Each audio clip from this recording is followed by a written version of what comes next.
فبالتالي هنا احنا بنقف عند حاجه مهمه قوي. هل اي ام دي استعجلت فعلا في انها تستخدم الدي دي ار 5 في هذا الجيل؟ لان الواضح كده ان المعالجات دي مخنوقه بسبب سرعه الانفينيتي فابريك. من ساعه ما الدي دي ار 5 طلعت للنور وسرعات الرامات بتتطور بشكل غير منطقي ومجنون جدا. انت بتبتدي من سرعات لو كنت قلت عليها لحد ايام الدي دي ار 4 كان هيقول لك انت هبت منك، ده كده لو بيحترمك يعني. عكس ذلك كان هيقول لك على طول صراحه غطيه. هنتكلم عن سرعات زي ال 4800 ميجا هرتز، ال 5200، ال 5600، 6000، 6400، 7200، 7600. اخيرا هذا الكت المجنون جدا جدا من كينجستون، وهو الكينجستون فيوري رينيجيد 8000 ميجا هرتز سي ال 38 48 48. تتكلم عن ارقام يعني ما كانش في الاحلام. ولكن يظل السؤال هنا، هي ايه هي احسن سرعه اخد بها اداء من الجهاز بتاعي سواء كان شغل او كان جيمنج؟ وعشان اجاوبك على هذا السؤال لو لابس صعباني لازم هنعمل فيديوهين، فيديو هيكون لاي ام دي وفيديو هيكون لانتل. النهارده هنبتدي فيديو اي ام دي، وكمل الفيديو ده لان في كلام مهم جدا جدا هيعرفك انا ليه اصلا قسمت الاجابه على جزئين. اهلا وسهلا بيك في فيديو جديد على القناه، معاك نبيل.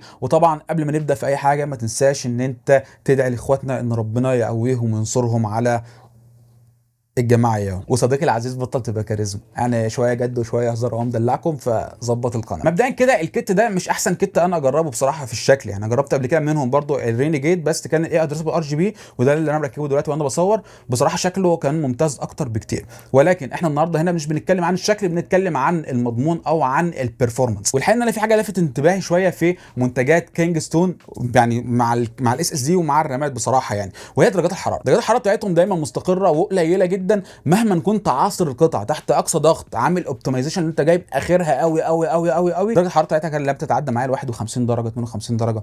طبعا ما تنساش ان انا هنا برضه حاطط كيسه او كيسه محترمه جدا اللي هي الكولر ماستر اتش اف 500 الاف رو بتاعها فوق الممتاز. اتكلم فعلا عن درجات حراره استثنائيه بتقدمها كينجستون في المنتجات بتاعتها. باي ذا واي هم اللي باعتين لي الكت فشكرا لهم جدا يعني. وقبل ما تشاور وتقول لي انت قابض وبتاع والجو ده، انا عايزك تشوف الفيديو عشان هتشوف ارقام فعلا هتخليك تتجنن كمان شويه. الاختبار ده انا هعملها على كاستم بروفايل لان اصلا الكت ده موجه لانتل مش موجه لاي ام دي، فانا عملت بروفايلات خاصه بيا انا بالسرعات اللي انا عايزها بتوقيتات خنفشاريه. الاختبارات مش هتبقى صعبه وهحاول ان انا اختصر عليك الطريق. فانا هبتدي بسرعه ال 4800 ميجا هرتز اللي هي الاوتو، وبعد كده هنخش على ال 6000، بعد كده ال 7800، وبعد كده ال 8000 ميجا هرتز. طيب مبدئيا كده منصه الاختبار بتاعت النهارده وهي بورده الايسوس طف الاكس 670 اي بلس واي فاي. مش افضل حاجه من حيث ان احنا نتكلم في الكاس وسرعه الرامات وكده، دايما الروج هتكون افضل، ولكن قامت بواجب بصراحه. احب اشكر جدا اسوس عليه. تاني حاجه المعالج الرايزن 9 7900 اكس، معالج 12 نواه 24 مسار بيوصل لحد 5.6 جيجا هرتز. كارت الشاشه سمعته سابقاه جدا، كان ملك الضحك يعني في السنه اللي فاتت دي في الاطلاقات، وهو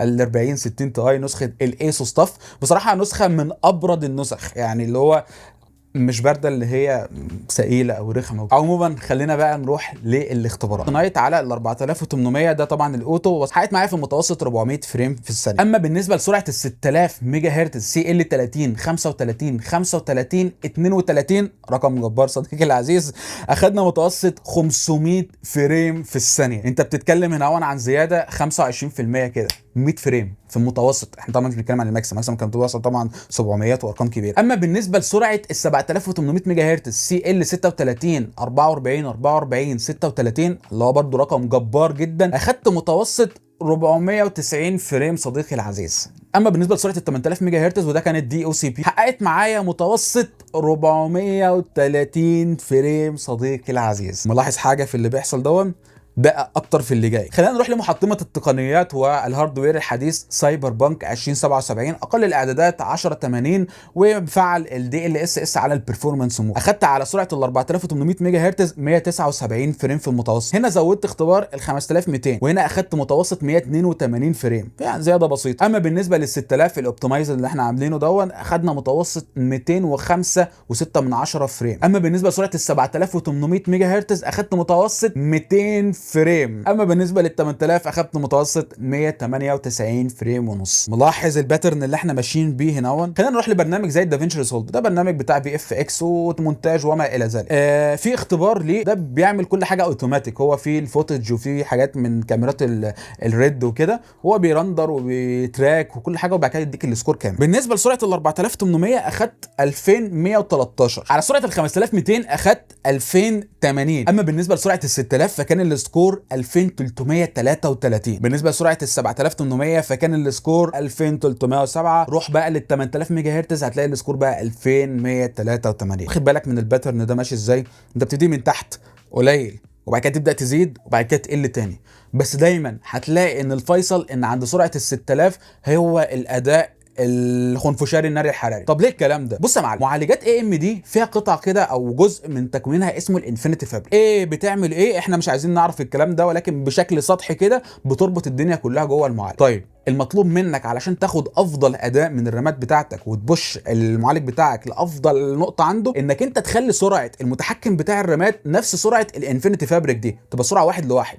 يعني مثلا دي سرعتها 5 تبقى سرعتها 5 زيها. الانفينيتي فابريك دي يعني في جيل ال 7000 اخر سرعتها هي 3000 ميجا هرتز، فاحنا محتاجين نحط برضو الميموري كنترولر 3000 ميجا هرتز اللي هي في الاعدادات بتاعت البايوس بتبقى سرعه الرامات نفسها. هنا لو انت لسه فايق او قادر تكمل الفيديو هتسال سؤال، دلوقتي الرامات كانت شغاله على 6000 ميجا هرتز مش ال 3000، الموضوع ده تم ازاي؟ بص يا معلم، هنا في عندنا مغالطه احنا واعيين فيها ومش واخدين بالنا منها كلنا، وهي ان احنا بنخلط ما بين سرعه او معدل نقل البيانات والتردد، ده حاجه وده حاجه. بص يا معلم، دلوقتي لو انت عندك شارع يوصلك لنقطه معينه، الشارع ده فلنفرض ده هو سرعته 3000 وجنبه شارع تاني برضه سرعته 3000. لو انت نقلت في شارع واحد بس فانت كده اخدت معدل نقل بيانات 3000 زي التردد بالظبط بتاع الشارع. اما بالنسبه لو انت شغلت الشارعين مع بعض عشان تروح لنفس النقطه فانت كده شغلت ال 3000 مع ال 3000 فانت اخدت الاجمالي كام؟ 6000. هي دي النقطه اللي احنا واعيين فيها. الرامات بتاعتنا مكتوب عليها دي دي ار مش دي ار. دي دي ار اختصار لدبل داتا ريت اللي هو معدل او ضعف معدل نقل البيانات. فلو انت الرامه بتاعتك شغاله 3000 في الاساس فهتدي لك النتيجه النهائيه 6000 اللي احنا كنا شغالين بيها. يا رب اكون بسطت لك الدنيا على قدر الامكان وما عقدتهاش اكتر ما هي معقده. وعموما دي بتبقى بوحده قياس ثانيه غير الميجا هرتز، هتلاقي حتى العلبه مكتوب عليها 8000 ام تي اس اللي هي ميجا ترانسفير بير سكند، اما الميجا هرتز دي بتكون خاصه بالتردد. فاحنا دلوقتي عندنا فعلا راماتنا 6000 ام تي اس اللي هي 3000 ميجا هرتز، بالتالي الانفينيتي فابريك شغاله 3000 اللي هي الماكسيمم بتاعها. انت اخدت اقصى سرعه للانفينيتي فابريك باقل ديلي يقدر المعالج بيوصل للرامات مع توقيتات والله بجد يا جماعه جبار. انت بتتكلم عن سي ال 30 35. الرقم ده فعلا فلكي، مش اي كت هتعرف تشغله لك. فانت هنا حققت يعني كل حاجه المعالج محتاجها، فانطلق جاب اخره. هنا برضو ممكن واحد صح شويه تقول لي طب ما انت على فكره الكلام ده معناه ان المفروض كان الاداء ينهار عند ال 7800، اشمعنى كان قريب شويه؟ بص، معالجات اي ام دي الوضع فيها برضو مختلف شويه، وعشان كده انا عملت فيديو كامل لاي ام دي وهعمل فيديو كامل لانتل لان الوضع مختلف تماما. انت عندك جوه المعالج حاجه اسمها السي سي دي. ايه السي سي دي؟ فكر فيها اللي عباره عن بوكس كبير او صندوق كبير جواه صندوق صغير، ده اللي بيكون جواه بقى الانويه. فهي فيها بوكسين من الكبار دول.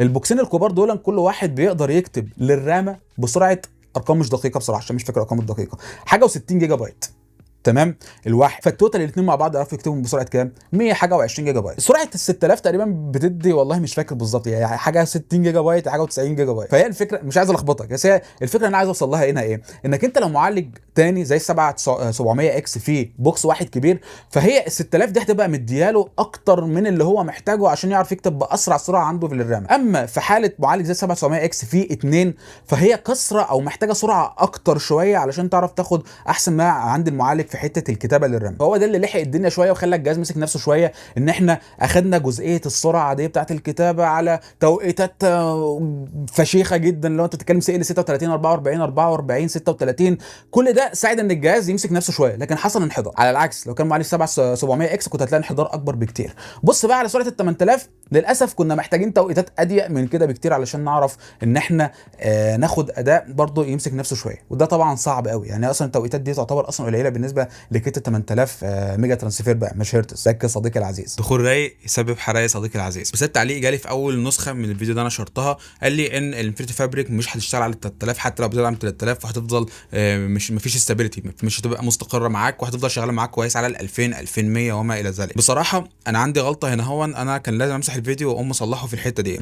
الغلطه كانت التالي، ان انا متعود على كسر السرعه من الجيل القديم في الدي دي ار 4 ان انا بحطها اوتو عادي الانفينيتي فابريك وهي بتختار على طول السرعه 1 تو 1 طالما هي في المجال. يعني هي مثلا اخرها 1800 فانا لو حطيت الرام 3600 على طول بتختار ال 1800 باي ديفولت. فانا مشيت على هذا الوضع بصراحه يعني. لكن اتضح ان الوضع هنا مختلف فعليا، وان هي بتختار ال 2000 على طول باي ديفولت. انا جربت لحد ال 2100 كان الجهاز بيعرف يبوت، بعد ال 2133 كان الجهاز على طول ما بيعرفش يبوت اصلا، ما بيفتحش عشان اعرف اذا كانت هتبقى ستيبل ولا لا. وده هنا حطني في حيره بغباء، اللي هو طب ايه اللي مخلي 6000 كده؟ بصراحه انا مش عارف، هل هي بسبب ان هي دي فعلا السويت سبوت بتاعته، وان مع التوقيتات دي هي دي كده افضل حاجه، ولا معنى الكلام ده ان انا لو معايا رام 4000 بترددات قليله، قصدي بتوقيتات قليله، هيبقى الاداء احسن؟